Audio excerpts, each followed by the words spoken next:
Tash Dile, this is Sakina Bhatt and welcome to Tibet This Week, a weekly feature in English about this week's news on Tibet, His Holiness the Dalai Lama and Central Tibetan Administration. Let's look at the headlines first. His Holiness the Dalai Lama talks on the art of happiness in Lithuania.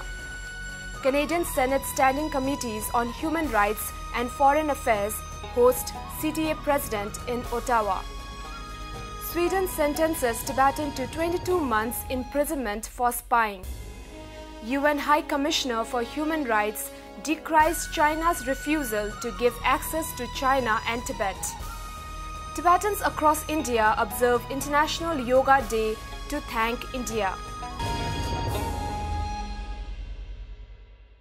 His Holiness the Dalai Lama gave a talk on the art of happiness in Lithuania on Thursday last week. Good morning. His Holiness said that if we really thought of the rest of humanity as our brothers and sisters, there'd be no room for killing, bullying and cheating one another. On noticing the audience flying the Tibetan national flag, His Holiness appreciated them and further encouraged them to do so. Speaking about the Chinese, the Tibetan spiritual leader said that it is our duty to criticize some of their actions, but as human beings, they are our brothers and sisters. His Holiness also met with 8 members of Lithuanian Parliamentary Tibet Group and Tibet supporters. While addressing the meeting, His Holiness emphasized that his main concern is the preservation of the unique Tibetan cultural heritage. His Holiness appreciated the support and said that the concern not only gives them courage but also sends a clear message to Chinese hardliners that the Tibetan issue has to be dealt with in a realistic way.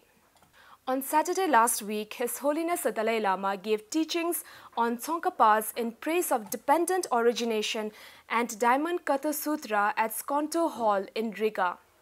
The Diamond Katha Sutra contains the principal teachings of the Buddha on the nature of reality. His Holiness introduced the 3 main teachings of Buddha, or the turnings of the wheel of Dharma, that are recognized as the foundation of all the different traditions of Buddhism that exist in the world today. On Monday this week, His Holiness the Dalai Lama advocated the study and critical inquiry of Tibetan Buddhist tradition, asking his devotees to approach Tibetan Buddhism through reason and inquiry. Concluding his 3-day teachings for Russian and Baltic Buddhists in Latvia, His Holiness urged the followers of Buddha to investigate and reflect on what they discover in the teachings. His Holiness further added that whatever conclusion they reach will be based on reason and not simply on blind faith. His Holiness the Dalai Lama arrived in Dharamshala on Wednesday this week.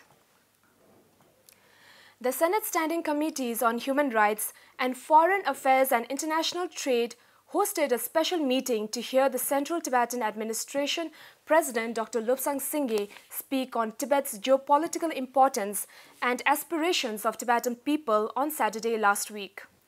Dr. Singye spoke about Tibet as geopolitically important, serving as buffer between India and China, and now as an area of potential conflict between 2 of the largest populated and military powers in Asia. He also spoke on Tibet being one of the most environmentally strategic and sensitive regions in the world, with all the 10 major river systems of Asia originating from the Tibetan Plateau. Highlighting reports on Tibet by the Freedom House and Reporters Without Borders, Dr. Singye affirmed that Tibet is the 2nd least free region in the world after Syria. However, for nearly 6 decades, Tibetans continue to pursue non-violence, tolerance and compassion to preserve their identity. Dr. Singye also spoke on Tibetan language advocate Tashi Wangchuk and related this harsh sentencing to the lack of actual implementation of bilanguage education policy in Tibet by China. A Swedish court sentenced a Tibetan man to 22 months in prison for spying on fellow Tibetan refugees on Friday last week. The Tibetan is accused of spying on fellow Tibetans in Sweden and passing information to a Chinese government agent. He was initially charged in April this year under suspicion of gathering information about Tibetan exiles, housing, family situation, political activities and meetings. Reports of the spying came on the heels of a global Chinese effort to monitor activities of Chinese dissenters in exile as well as within China. China is known to target relatives and family members of activists living in the diaspora. Prince Zeid Ra'ad Al Hussein, the UN High Commissioner for Human Rights, in his final address made to the UN Human Rights Council's 38th session, rebuked China for not allowing his staffs unfettered access to China, including Tibet and Xinjiang, where the human rights situation is worsening. Moreover, although 2 mandate holders have visited the country in the past 5 years, China has in that period accumulated more than 15 pending requests for visits. I am therefore dismayed by China's continuing efforts to prevent independent members of civil society from engaging with human rights mechanisms, including treaty body reviews, this Council's UPR, and many mandate holders.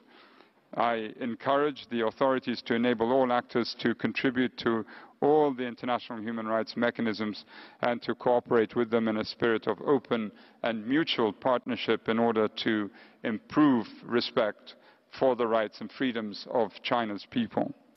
Marking the 4th International Yoga Day and in an effort to bolster India's efforts to make yoga a mainstream practice, Tibetan people across India under the leadership of Central Tibetan Administration took part in Yoga Day events. In Dharamshala, CTA dignitaries performed yoga at the main temple of the Dalai Lama. From Jammu and Kashmir to Karnataka, from Arunachal Pradesh to New Delhi, Tibetans organized yoga sessions. Thousands of Tibetans participated in the yoga sessions. Minister of Department of Health Chokyong Wangchuk said Tibetans in India are observing a series of pan-India events to observe 2018 as the year of thanking India for ensuring profound support for the Tibetan people and its struggle. The Prime Minister of India, Shri Narendra Modi, led 50,000 people in Dehradun to mark the 4th International Yoga Day celebrations, while many Indian Union ministers are participating in similar events across the country. Addressing the gathering, PM Modi said, "Yoga has emerged as the biggest unifying force in the world." With the blessings of His Holiness the Dalai Lama and under the leadership of Central Tibetan Administration, Tibetan people across India are observing the year 2018 with a series of pan-India events spanning 12 months, both on the physical and virtual space, to publicly express gratitude to the government and the people of India. So much for this week. See you next time and have a great weekend.